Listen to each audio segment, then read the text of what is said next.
Baik, Assalamualaikum warahmatullahi wabarakatuh. Kepada Bapak dan Ibu, terima kasih atas kesempatannya. Di sini kami dari kelompok 1 untuk tugas klasifikasi dataset. Sebelumnya, izinkan kami memperkenalkan diri terlebih dahulu. Di sini saya anggota tim Reza, kemudian ada Mas Dani, Mas Faisal, Pak Tony, dan Ibu Kristanti. Di sini kami berlima akan memaparkan hasil diskusi kami untuk tugas klasifikasi dataset. Mohon izin, di sini saya akan menampilkan data terlebih dahulu. Apakah sudah terlihat, Bapak dan Ibu? Sudah. Baik. Ya, baik. Di sini izin saya menjelaskan terlebih dahulu. Sesuai dengan bisnis proses dalam proses data mining ya. Pertama-tama kita perlu memahami data terlebih dahulu atau biasa kita sebut dengan data understanding. Dari data yang kita gunakan ini, datanya adalah card dataset. Tujuannya di sini kita ingin mengklasifikasikan card acceptability berdasarkan 6 variabel atau bisa disebut 6 fitur ya istilahnya. Kalau dalam data science itu 6 fitur. Nah, di sini ada buying price, ada maintenance price, ada doors number, ada persons capacity, ada logbook, dan yang terakhir ada safety estimated. Nah, dari data ini, dari ke-6 fitur ini, tujuan kita ingin mengklasifikasikan car acceptability-nya. Apakah nanti klasifikasinya bisa akurat ataukah tidak, performanya bagaimana gitu, berdasarkan nanti prosesnya gitu. Nah, setelah kita memahami data yang akan kita olah, selanjutnya kita akan ke tahap data pre-processing. Nah, kenapa? Karena kita perlu melihat data ini sudah bersih atau belum, sudah bisa diproses atau belum untuk permodelan. Ya. Karena sebelum kita menuju ke modeling, kita perlu pastikan data card dataset ini sudah bersih. Nah, beberapa kriteria untuk menentukan data ini sudah bisa diolah adalah data tersebut tidak ada outliers, kemudian tidak ada noise, dan tidak ada data yang missing, tidak ada data yang hilang. Nah, jika kita lihat dari atas sampai ke bawah di sini,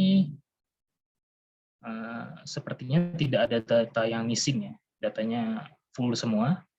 Kemudian untuk yang outliers, yaitu data yang di luar data rata-rata tidak ada. Kemudian untuk noise atau data yang aneh-aneh gitu bentuknya juga tidak ada. Nah, di sini bisa kita simpulkan bahwa dengan dataset yang sudah kita punya ini, kita bisa siap untuk melakukan modeling, melakukan klasifikasi dengan menggunakan aplikasi RapidMiner seperti itu. Ya. Dan car acceptability di sini ntar akan kita gunakan sebagai label atau variabel yang akan kita klasifikasikan seperti itu.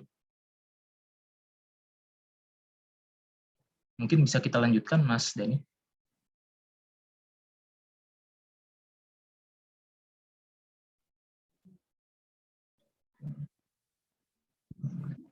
Baik, selanjutnya dari dataset yang sudah kita lihat tadi, untuk memastikan apakah datanya itu tidak perlu di pre-processing, maka kita bisa mengeceknya di aplikasi RapidMiner. Nah, di sini kita barusan sudah mengimport datanya, card dataset, kemudian di sini kita pilih role-nya. Bisa di share screen, Mas? Astagfirullah, maaf. Lupa.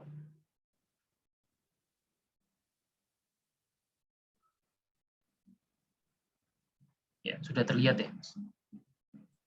Sudah. Baik. Untuk memastikan data yang akan kita gunakan ini tidak perlu di pre-processing lagi, kita bisa mengecek melalui aplikasi RapidMiner. Di sini kita sedang dalam tahap import data. Nah, bisa kita lihat tadi, di sini ada 6 fitur, dan untuk labelnya kita menggunakan car acceptability. Di sini kita change role-nya menjadi label. Oke. Dan untuk 6 fitur yang lainnya, 6 fitur ini akan kita biarkan.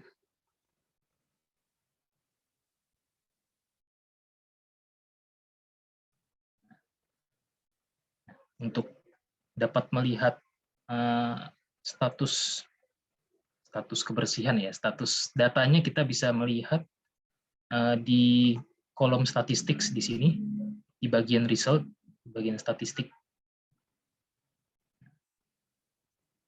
Nah, di sini kita lihat bahwa di bagian kolom missing ini 0 ya, yang artinya tidak ada data missing ataupun data yang kosong yang perlu diisi sebelumnya, seperti itu. Dan dari yang sebelumnya kita lihat datanya melalui Excel, itu juga fitur-fiturnya, data-data fiturnya tidak ada outliers dan juga tidak ada noise, data noise.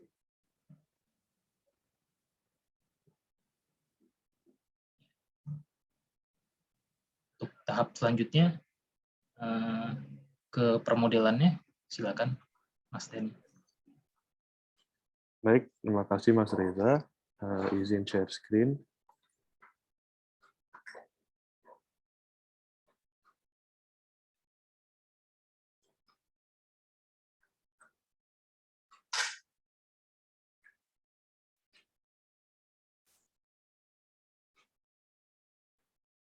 Baik, untuk tahap permodelannya, setelah kita mengimport datanya, yang itu data car dataset, maka selanjutnya kita harus menentukan role-nya untuk menentukan labelnya.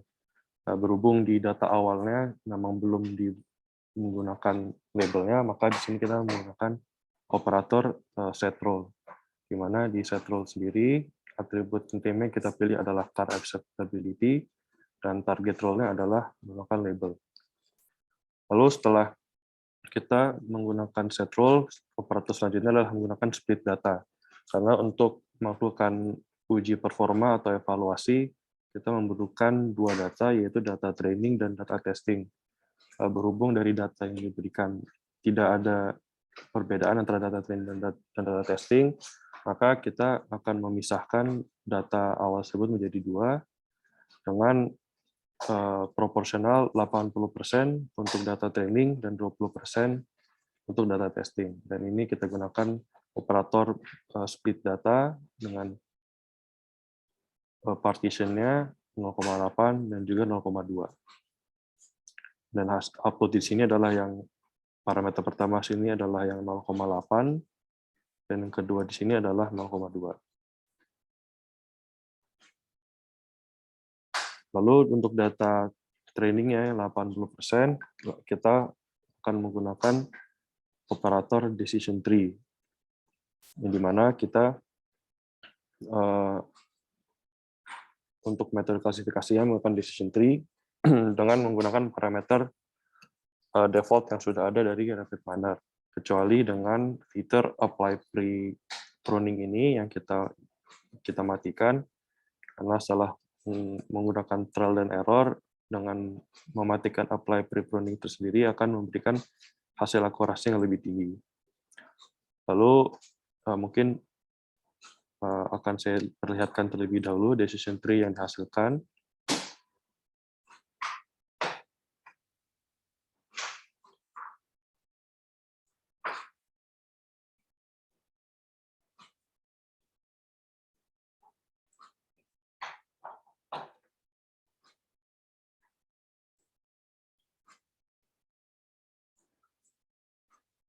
Ya, hasil dari decision tree-nya adalah sebagai berikut.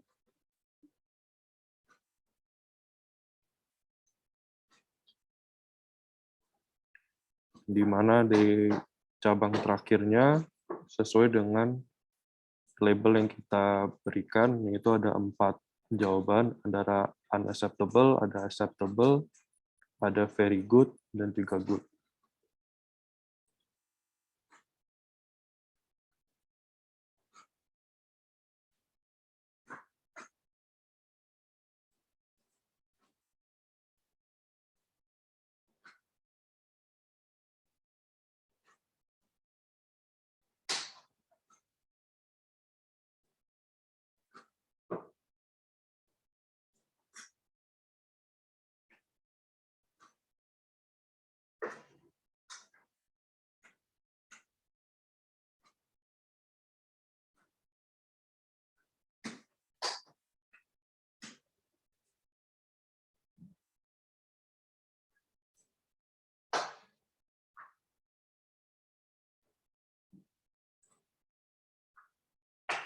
Ya.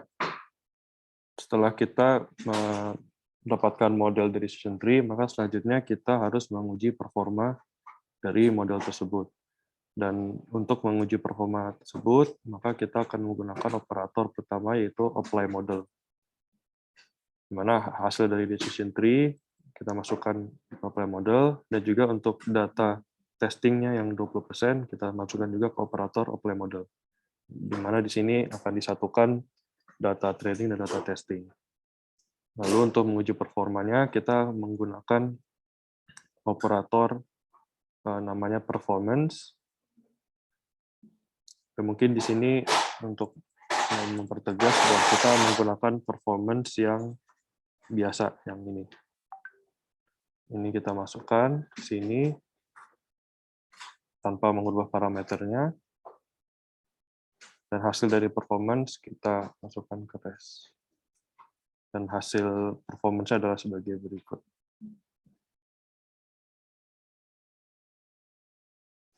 Ya, di sini kita temukan bahwa akurasi dari model yang kita dapat adalah sebesar 91,62%. Di mana untuk class precision-nya, untuk prediksi unacceptable-nya adalah 96,22%, untuk yang accept-nya ada 80%, untuk very good ada 92,31%, untuk prediksi good-nya adalah 80%.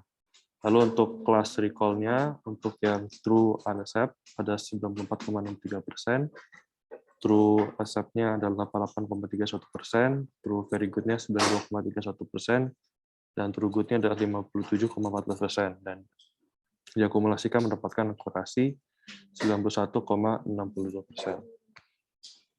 Dan ini adalah metode yang kita coba untuk melakukan evaluasinya. Dan setelahnya kita akan juga menjelaskan metode evaluasi menggunakan cross validation yang menghasilkan akurasi yang berbeda. Mungkin selanjutnya saya serahkan ke Mas Faisal.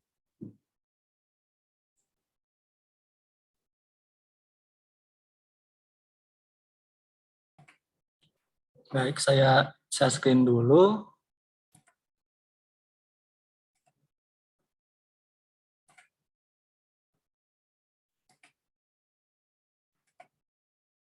Sudah terlihat ya? Ya, sudah Mas. Oke. Jadi untuk saat ini saya ingin menjelaskan dari kelompok kami cara lain untuk melakukan validasinya, untuk mencek performa menggunakan cross validation gitu. Sebelumnya dijelaskan oleh Mas Dani itu menggunakan model split gitu. Untuk pertama kita sama menggunakan var dataset, dipersiapkan terlebih dahulu, lalu menggunakan set roll juga, sama seperti tadi. Kita gunakan atribut name-nya, acceptability-nya. Lalu kita cari di sini namanya cross validation. Sudah disiapkan, kita enable, kita sambungkan dari data example-nya ke data example-nya ke cross validation. Lalu kita double klik di cross validation-nya. Di sini udah ada dictionary-nya, bisa kita hapus dulu, atau dicari di sini dictionary-nya. Lalu kita taruh sini, kita enable-kan, kita sambungkan dari training set tadi itu ke detection tree-nya operatornya, lalu bagian modelnya kita masukkan juga ke input model yang di sebelah kanan. Di bagian training sudah oke, lalu kita lanjutkan ke bagian testingnya. Di bagian testing kita menggunakan apply mode sama performance. Di sini juga bisa dicari di operator apply mode, kita aktifkan atau kita cari di sisi sebelah kiri bawah. Lalu kita masukkan data model ini, modelnya kita masukkan ke input model juga, karena unlabeled-nya masih kosong, ada peringatan, jadi kita masukkan juga tesnya ke dalam unlabeled juga. Sudah oke. Lalu kita masukkan operator performance untuk mengecek performanya. Lalu kita aktifkan atau dicari di sisi sebelah kiri. Kita masukkan label datanya yang sudah di-apply model ini ke performance-nya. Sama seperti tadi Mas Dani, kita coba apply perannya dihilangkan di sebelah sini. Lalu di bagian performance, kita masukkan bagian performance ini ke bagian performance ini. Untuk melihat hasil di performanya nanti. Lalu kita kembali dengan klik sebelah sini, proses, kembali ke level paling atas. Di sini udah ada banyak output-nya. Kita ambil model untuk melihat hasil dari modelnya, ntar yang detection tree-nya.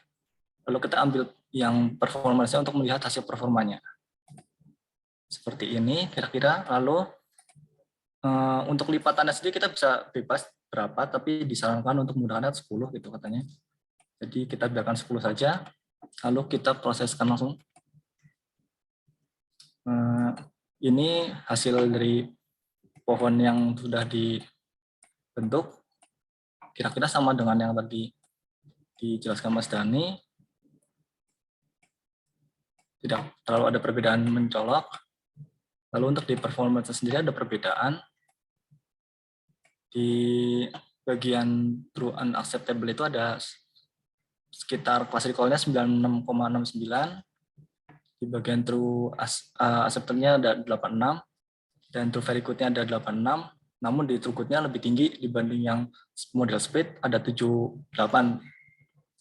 Lalu untuk akurasinya sendiri ini 93 itu dapat dari true sama break acceptable-nya 169 ditambah 333 ditambah 56 tambah 54 dibagi semua total datanya, hasilnya 93,34% akurasinya, dengan standar deviasinya ini 1,16. Bisa dilihat juga di deskripsinya, hasilnya seperti ini. Akurasinya 93,34. Kira-kira begitu penjelasan yang bisa saya sampaikan. Saya kembalikan ke Mas Reza ya.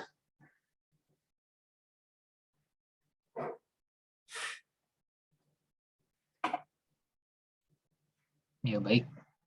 Terima kasih Mas Dani dan Mas Faisal.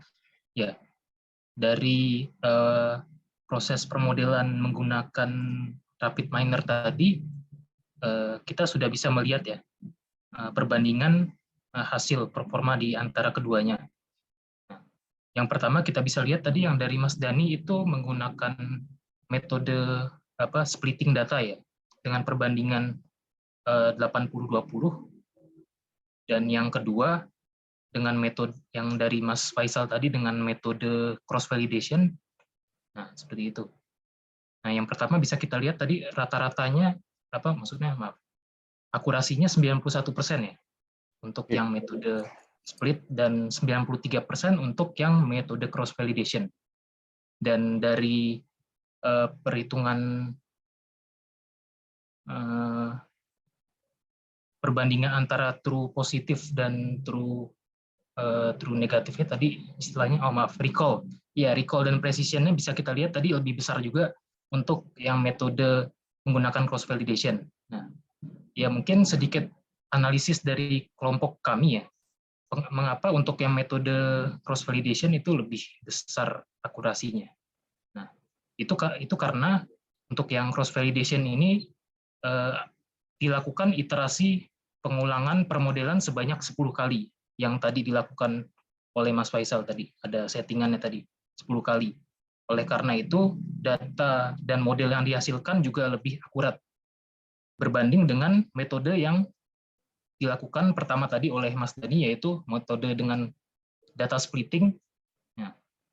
Walaupun data splitting antara data training dan data testingnya berbeda, namun di situ hanya dilakukan 1 kali iterasi di situ. Nah, oleh karena itu akurasinya lebih, performanya lebih besar yang dengan metode cross validation karena dilakukan 10 kali iterasi antara data training dan data testing dengan data yang berbeda gitu. Nah, seperti itu mungkin.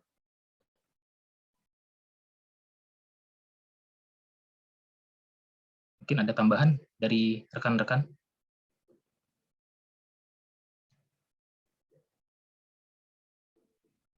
Ya, mungkin cukup ya. Oh, Sudah baik. cukup, Mas? Ya, ya baik. Mungkin ya sedikit kesimpulan ya terkait tugas dari kelompok kami, yaitu tugas klasifikasi card dataset ya. Kita bisa lihat dari proses yang pertama yang sudah kita lakukan adalah kita menganalisis understanding data. Pertama kita sudah memahami datanya ini tujuannya untuk mengklasifikasikan card acceptability. Nah, yang kedua kita tadi mengecek apakah data tersebut sudah bisa diproses atau belum dengan mengecek apakah data tersebut ada yang missing atau tidak, seperti itu. Dan setelah itu baru kita bisa memodelkan datanya menggunakan aplikasi RapidMiner.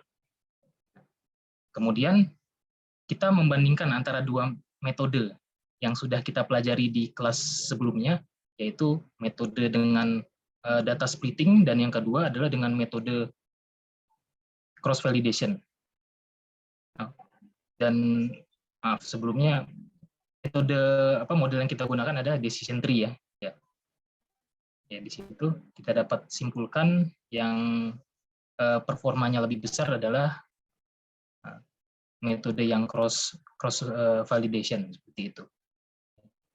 Ya di sini kami hanya menggunakan salah satu metode yang sudah diajarkan oleh tim pengajar dari Kominfo seperti itu. Ya mungkin untuk yang bisa kita ambil pelajaran ke depannya terkait dengan data mining ini, kita bisa menggunakan lebih untuk mengetahui akurasi yang lebih tinggi, kita bisa menggunakan metode modeling yang berbeda untuk mengetahui apakah performa tersebut sudah maksimal ataukah belum, seperti itu.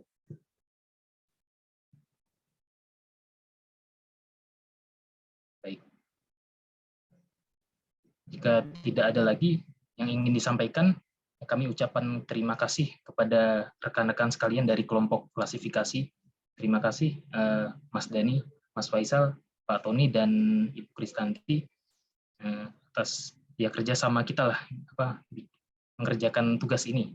Dan kami ucapkan terima kasih juga kepada Pak Rudi dan Pak Charudin yang sudah memberikan memberikan pengajaran kepada kami yang mungkin awalnya belum paham tentang data science, kedepannya bisa kita terapkan di unit kerja masing-masing ya, seperti itu. Dan terima kasih juga kepada Mbak Arsya yang sudah memfasilitasi kami di program Government Transformation Academy ini. Semoga kedepannya programnya bisa lebih baik dan masing-masing peserta bisa mendapatkan faedah yang bermanfaat nanti di unit kerjanya masing-masing, seperti itu. Ya, akhir kata kami tutup. Assalamualaikum warahmatullahi wabarakatuh. Waalaikumsalam warahmatullahi wabarakatuh.